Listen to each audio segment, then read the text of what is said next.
Assalamualaikum warahmatullahi wabarakatuh. Waalaikumsalam warahmatullahi wabarakatuh. Hamdan syukranillah, salatan wassalaman ala rasulillah wa ala alihi wa sahbihi wa mawalah. Allahumma salli ala sayyidina Muhammad wa ala ali sayyidina Muhammad. Hal yang paling nikmat kalau pagi-pagi itu kita ngagogojod. You know ngagogojod? Jadi ngagogojod itu kita menikmati bantal, menikmati tempat tidur berselimut, lalu kita tertidur. Setelah tertidur kita bermimpi, maka pagi-pagi itu setan sangat luar biasa nih menggoda kita. Ya, kenapa pagi-pagi itu setan itu sangat totalitas untuk menggoda manusia? Ternyata pagi-pagi itu banyak sekali keutamaan. Dari mulai kita bangun pagi sampai kita menjelang terbit matahari, bahkan sampai matahari menjelang kita duha, biasanya iblis itu dengan bala tentaranya dia sangat total untuk supaya manusia itu tidak bangun. Oke, berarti kalau misalkan iblis dan bala tentaranya itu seperti itu, lantas ada apa sih di bangun pagi itu? Hingga dulu orang tua kita pernah bilang, ya, pepatah Jawa, pepatah orang Sunda, pepatah orang Nusantara bisa dibilang bahwasannya kalau kamu telat bangun pagi, nanti rezekimu dipatok ayam. Lamun aya paribahasa Sunda nyebabkeun saha jalma lamun hudangna beurang, maka cenah bakal katinggalin ngaluluh taneuh.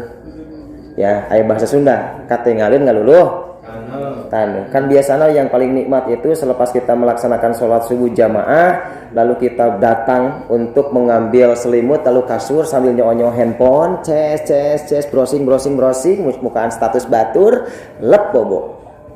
Ya? Muka WA, muka Facebook, muka Instagram, kadang-kadang TikTokan dulu tuh. Gitu ya. TikTokan dulu. Nah, jadi sebenarnya sih ada apa? Keutamaan apa? Nah, dalam kesempatan pagi ini saya ingin mengungkap, silakan yang membutuhkan untuk dicatat karena mungkin episode ini saya pikir adalah episode yang sangat indah bekal kita sampai nanti kita punya anak cucu dan sampaikan kembali kepada anak cucu kita. Gitu. Nah, jadi bahwasannya Islam itu mengajarkan kepada hambanya untuk kita itu kepada umat-umatnya kita salah satu daripada umat itu mengajarkan untuk bangun pagi, ya, bahkan bangun sebelum subuh, ya, bahkan bangunnya janari, istilahnya sepertiga malam. Nah, ada apa dengan sepertiga malam? Bahkan melaju sampai ke sini. Ternyata keutamaan pagi hari. Nah, judul besarnya adalah keutamaan bangun pagi. Oke, jadi keutamaan bangun pagi itu yang pertama adalah membuka pintu rizki. Ya. Jadi padilah yang pertama itu adalah membuka pintu rizki. Nah, lamun rizki orang serat, rizki orang hararese, tinggal bertanya, bagaimana dengan bangun pagi kita? Ya, rizki itu banyak, ada rizki ilmu, rizki kesehatan, rizki segala macam, rizki berbentuk rupiah, rizki berbentuk apa yang kita punya. Nah, kalau misalkan serba serat, serba susah, kita tinggal bertanya, ada apa dengan kehidupan kita? Oke, jadi yang pertama adalah membuka pintu rizki. Nah, ini ketika Rasulullah SAW pulang dari sholat subuh dari Masjid Nabawi, beliau mendapati putrinya bernama Fatimah masih dalam kondisi tidur. Nah, maka beliau bersabda, wahai anakku, bangunlah, ya, bangunlah, saksikan rizki Tuhanmu dan janganlah kamu termasuk orang-orang yang lalai, karena Allah memberi rizki kepada hamba-hambanya antara terbit fajar dengan terbit matahari. Ya, kalau misalkan kita udah begadang, ya, nih kita udah begadang, misalkan ada tugas yang harus diselesaikan ataupun juga kita ada kegiatan yang memang waktunya itu sampai larut malam. Nah, bagaimana kita misalkan pengen tidur pagi? Oke, misalkan kita punya aktivitas itu, kita jangan dulu tertidur sampai matahari terbit, sebisa mungkin sampai kita menjalankan waktu duha. Nah, selesai kita menjalankan waktu duha, kita niatkan, ya Allah, abdi bade kailulah, ya. Bade tidur. Ya, mudah-mudahan tengah hambat karena rezeki abdi niatan. Gugakeun abdi magrib, asar ditinggalkeun, duhur ditinggalkeun, geus parah. Nah, jadi ya diusahakan ya bahwasannya ternyata bangun pagi itu saatnya Allah mengucurkan rizki kepada hamba-hambanya. Kapan waktunya? Antara fajar dan terbitnya matahari. Fahimtum? Ngerti? Insya Allah. Yang kedua, silakan dicatat bahwasannya siapa orang yang terjaga dan menggunakan waktu paginya dengan sebaik mungkin, yaitu terpenuhi segala kebutuhannya. Ya, saya ulang. Nomor 2 itu adalah terpenuhi segala kebutuhannya. Ini dari hadis Imam At-Tabrani, ya. Rasulullah Shallallahu Alaihi Wasallam bersabda, bangunlah pagi hari untuk mencari rezeki dan kebutuhan-kebutuhanmu. Sesungguhnya pada pagi hari terdapat barokah dan keberuntungan. Subhanallah. Pagi-pagi itu mengandung banyak barokah dan keberuntungan. Jadi nu sare wae isuk-isuk leungit barokah jeung leungit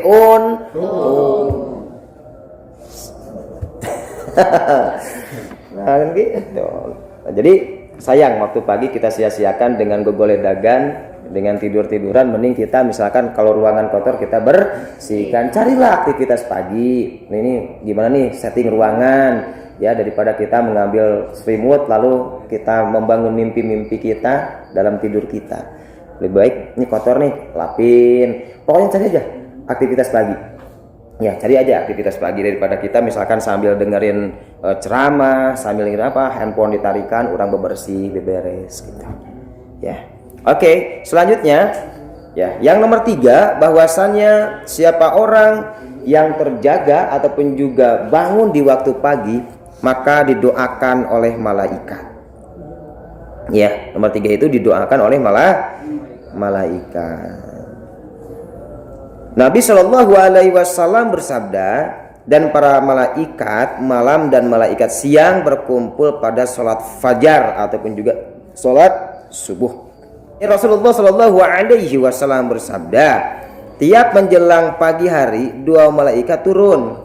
Yang satu berdoa, ya Allah karuniakanlah bagi orang yang menginfakkan hartanya, ya, tambahan peninggalan. Malaikat yang satu berdoa, ya Allah timpakanlah kerusakan, kemusnahan bagi harta yang ditahannya ataupun juga dibakhilkannya. Muttafaq alaih. Oke, ini yang disebut dengan sedekah subuh. Keren. Karena ketika pagi-pagi itu malaikat itu turun. Ya. 2 malaikat turun. Yang satu akan mendoakan kepada orang yang menginfakkan, mensodakohkan rezeki. Ya minimal kita senyum lah.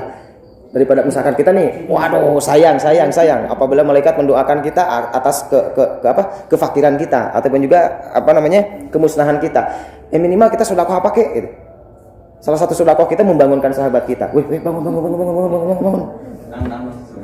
Ataupun juga kita banyak sodakoh ya. Ketika ada kotoran sambil jalan.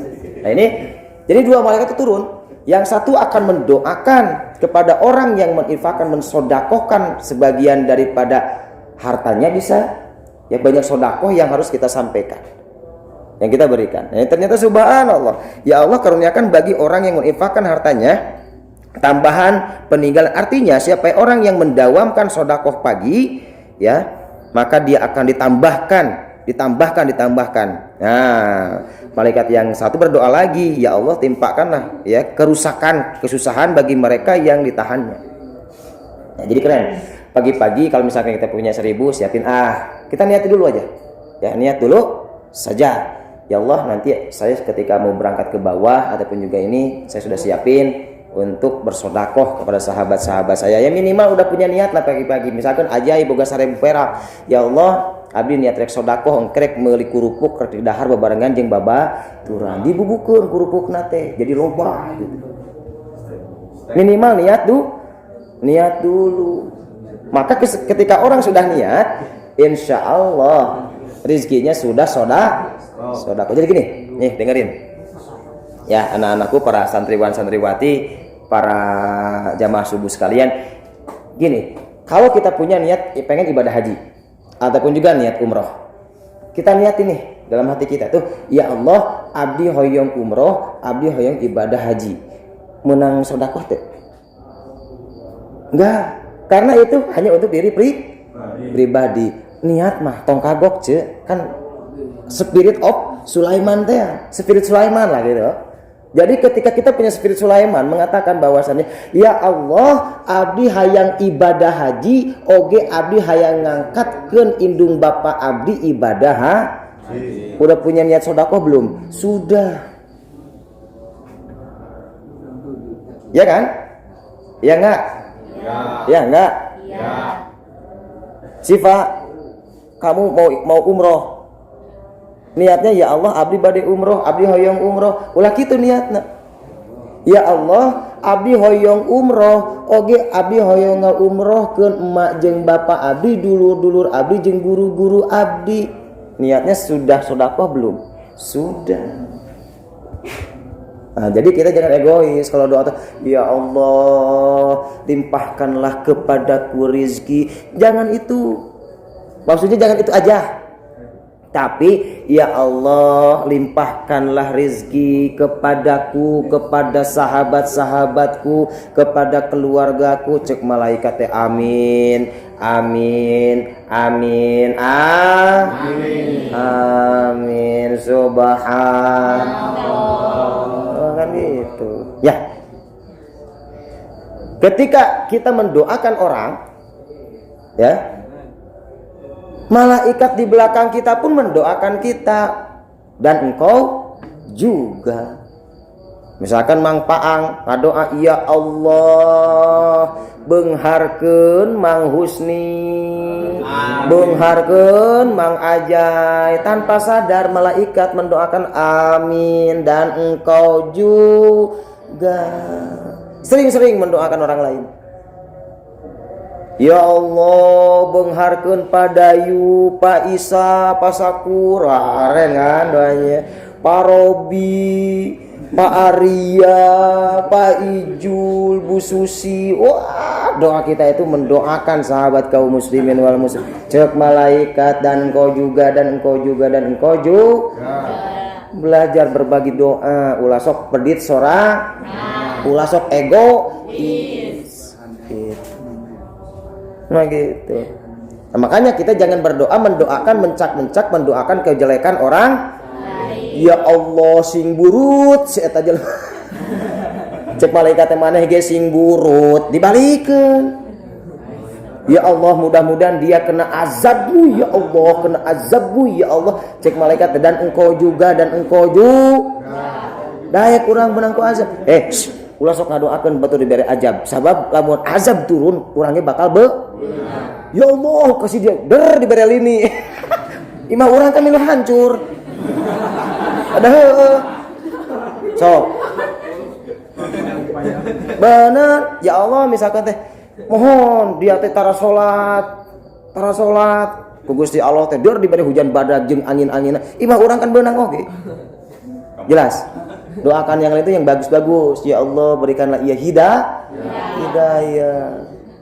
Itu doa yang hebat. Urang keheul ka batur. Nya misalkan teh Mang Silman pernah menyakiti perasaan dia gitu kan. Oh, ketika menyakiti perasaan dia, ya Allah, sing ulah payu, sing ngajomblo saumur-umur. Cek malaikat teh maneh oge. Dan nu ngajomblo teh babaturanana nu ngadoakeun. Maka doakanlah yang baik. Ya Allah sing miskin. Cek malaikat teh maneh oge. Amin, maneh oge.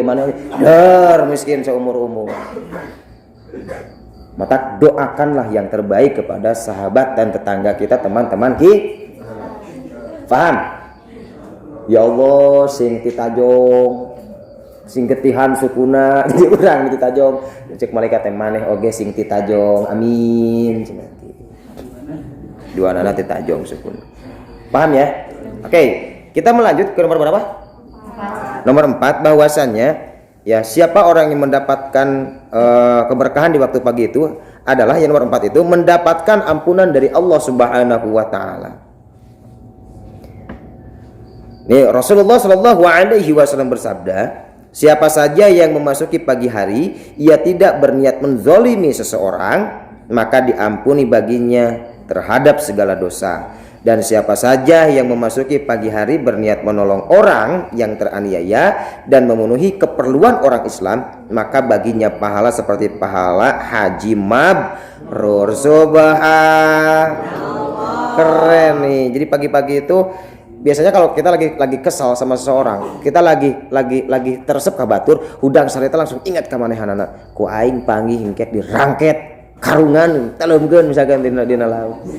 Oh, dina kepala itu kan. Pernah kita kenal sama seseorang, sering lah ya. Sering. Pak hudang sareta nu diinget lain Gusti Allah babaturan, disiksa di mana engke. Kan gitu. Ya, gitu. Maka diampuni baginya. Jadi siapa saja yang memasuki pagi hari ia tidak berniat menzolimi seseorang, maka diampuni baginya terhadap segala dosa. Dan siapa saja yang memasuki pagi hari berniat menolong orang yang teraniaya dan memenuhi keperluan orang Islam, maka pagi harinya pahala seperti pahala haji mabrur. Jadi suatu saat nanti ketika Allah menakdirkan kita menjadi orang yang mampu, jadi pagi hari itu kita sudah menyiapkan misalkan segala kebutuhan untuk orang muslim.